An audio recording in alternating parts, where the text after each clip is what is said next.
सिंह राशि 2025 में 29 मार्च को बदलने वाले हैं शनि, जाने वाले हैं मीन राशि में। सिंह राशि की व्याख्या है कि ढैया लग रही है और फिर भी धन आता रहेगा।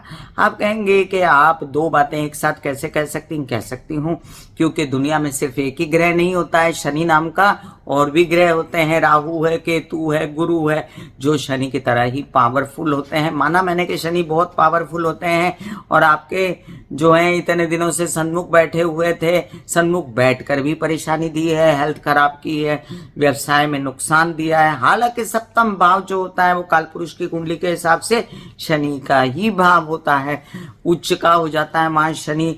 तो विवाहित जीवन से सपोर्ट था, आपको आश्वस्त करने वाले लोग मिले, आपको फिर भी बच बचाव होता रहा, कुछ भी करके वो पीरियड निकल गया था। अब क्या हो रहा है, अष्टम में जा रहे हैं शनि, तो सबसे पहले तो तबीयत ठीक हो जाएगी, क्योंकि लॉन्गेटिविटी का आसार देते हैं शनि अष्टम में जाकर।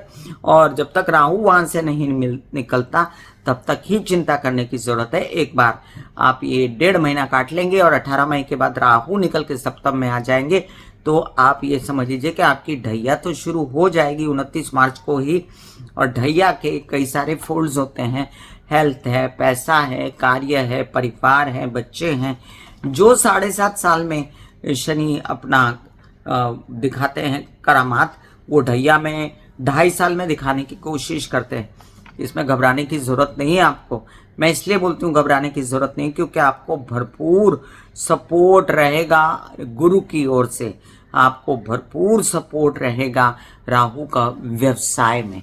अब कई लोगों का कार्य व्यवसाय इतना बढ़ेगा, जैसे कोई सट्टेबाजी में हो, कोई सिगरेट बनाते हो, कोई ऐसा काम करते हो जिसमें व्यसन हो, कोई ऐसा काम करते हो फिल्म लाइन का, आईटी का, मीडिया का, तो उन लोगों की उन्नति होने वाली है, लाभ होने वाला है, पैसा आने वाला, माइंड बड़ा चलेगा, माइंड सात्विकता से भी चलेगा, अलग प्रकार से, मतलब दोनों तरफ चलेगा। मैनिपुलेशन और सात्विकता साथ साथ चलेगी। केसेस विवाद से प्यार से मुक्ति हो जाएगी, और फिर भी हिम्मत आपकी बनी रहेगी। तो डरने की आवश्यकता नहीं इस ढैया में, फिलहाल इस साल के लिए, जब तक गुरु आपकी पूर्ण रूप से रक्षा कर रहे हैं और राहु आपका व्यवसाय कायम रखते हैं। लेकिन एक बात तो याद रखिए, आपके पेट से रिलेटेड समस्याएं, गर्दन गुदा, नीचे के पैर से लेकर और स्ट्रेस रिलेटेड समस्याओं से आपको बचना है। परिवार का स्ट्रेस करने की जरूरत नहीं है, उनका आपको फुल टू सपोर्ट है। बोलने चालने की भाषा में कटुता लाने की जरूरत नहीं है, शांति से बात करना सीख लीजिए। और अगर माइंड में किसी प्रकार की बेचैनी आती है तो आपको हनुमान जी की और शिव जी की आराधना, सनलाइट में बैठ के सूर्य के सारे उपाय करना, सूर्य के सारे मंत्र जाप करना, जिसका डिस्क्रिप्शन में लिंक डाल रही हूँ, आप अवश्य देखें। अब एक बात और आपको यहाँ मैं बता दूं कि शनि महाराज की दृष्टि दशम भाव पर भी पड़ रही है। अपने घर से षष्ठ से तृतीय गए तो जद्दोजहद है नौकरी प्राप्त करने की, जद्दोजहद है व्यवसाय बढ़ाने की, जद्दोजहद है तबीयत ठीक करने की। इसमें आप आंशिक रूप से सफल भी हो जाएंगे। और सप्तम से द्वितीय गए हैं तो विवाहित जीवन में कलह क्लेश से बचें, विघटन ना करें, अलग ना हो अपने जीवन साथी से। ये पीरियड आया है, ये पीरियड चला जाएगा। काम पर ध्यान दें, काम बढ़ने वाला है, धन संचित करने की कोशिश करें, वो होने वाला है। तो हम कई बार क्या होता है ना, हमारे पास एक टैग लग जाता है, हमारी ढैया चलती, एक टैग लग जाता है, हमारी 7.5 चल रही, बस उसी के अंदर हम दब जाते हैं। और अच्छी चीज़ों को जब कोई बुरा बता दे तो अच्छी चीज़ों को देखना बंद कर देते हैं। ऐसा नहीं करना चाहिए, आपको अच्छी चीज़ों को भी देखना चाहिए, और अच्छी चीज़ें आपको अच्छाई लेकर आती रहेंगी, इस साल सपोर्ट करती रहेंगी। बिल्कुल नाउम्मीद होने की कोई ज़रूरत नहीं है, डरने की भी कोई ज़रूरत नहीं है। धन आता रहेगा, संचित होता रहेगा। सिर्फ विवाहित जीवन के जीवन और तबीयत का रक्षा करनी, वो आपका परम धर्म है, और उसके लिए आप सबको अच्छी चीज़ें अपनाएं। आहार सबसे पहले, खाना पीना सही करें, एसिडिटी गैस से बचें, एक्सरसाइज योग मेडिटेशन अच्छे से करें, और हर प्रकार से अपना ध्यान रखें, परिवार का ध्यान रखें। आँखों से रिलेटेड कोई समस्या है, घुटनों से रिलेटेड कोई समस्या है, माइंड से रिलेटेड कोई समस्या है, तो आप, मुझे पता है, उसकी केयर अच्छे से करेंगे। तो जब शनि पूर्वा भाद्रपदा नक्षत्र में आएंगे तब आपको काफ़ी सपोर्ट मिलेगा माइंड को सब कुछ लाइन पे लाने के लिए, सब बातों को, और अपनी हेल्थ ठीक करने के लिए। नया बिजनेस, नया काम, बच्चों की पढ़ाइयाँ, सब कुछ करने के लिए, और उत्तरा भाद्रपदा नक्षत्र में आपकी नौकरी लगने के लिए, आपका व्यवसाय बढ़ाने के लिए भी आपको सपोर्ट मिलेगा। लेकिन जहाँ तक पूर्वा भाद्रपदा का सवाल है, उसमें ज़्यादा आप आश्वस्त रहेंगे। वक्री होने पर शनि जो है आपको चिंता जो लगी हुई थी व्यवसाय की, उससे मुक्त करेंगे, और विवाहित जीवन में बहुत ज़्यादा जो खटास आ गई थी उसे भी मुक्त करेंगे। तो जिनको ढैया लगी होती है ना, उनके शनि वक्री होने पर उनको फायदा होता है। ये उल्टा ही हिसाब है, क्योंकि शनि पिछले घर की सोचने लगा, और आपको वो जब पिछले घर की सोचेगा तो आप पहले जैसे नॉर्मल हो जाएंगे, और आपका इधर वाला जो दिमाग चल रहा था ढैया की ओर, वो आधे से ज़्यादा काम में लग जाएगा।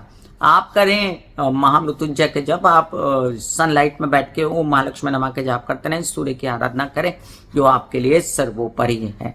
और शनि के नाम पर आप हनुमान चालीसा भी अगर इच्छा करती है तो कर लें। तो सिंह राशि वालों, भले ही ढैया किसी की भी हो और 7.5 किसी की भी हो, हर बार परम्यूटेशंस एंड कॉम्बिनेशंस ग्रहों के देख के डिसाइड किया जाता है कि कैसा जाने वाला है 2025। ना उम्मीद बिल्कुल नहीं होना, आपका कामकाज पैसा बढ़ने वाला है।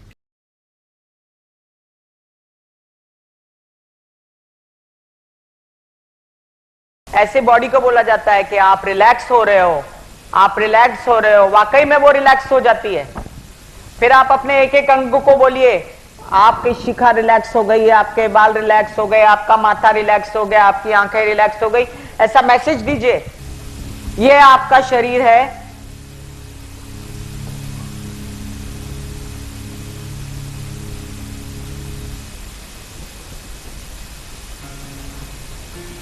और आपकी बॉडी में मेडिटेशन जो है करने से पहले आपकी ये अवस्था होती है, जैसे आप सब अभी बैठे हो,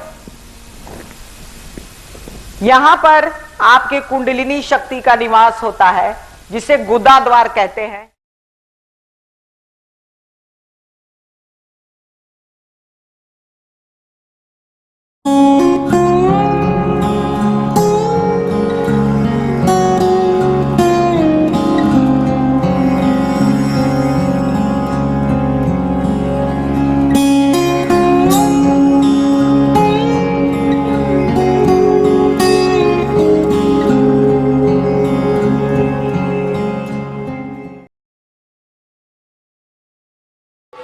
दिल का हाल सुनो मेरी मैया, हाँ शक्ति आए भैया।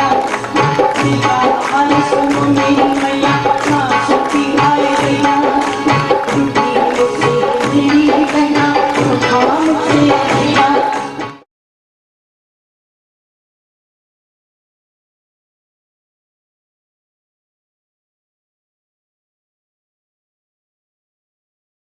जो मेरे विचारों में बहती है, जो नहीं हो करके भी है, माँ देखिए। चलो ख्यालों में ही सही, नींद न सही, जागती आंखों का सपना ही सही, झूम लेने दो, गा लेने दो, नाच लेने दो।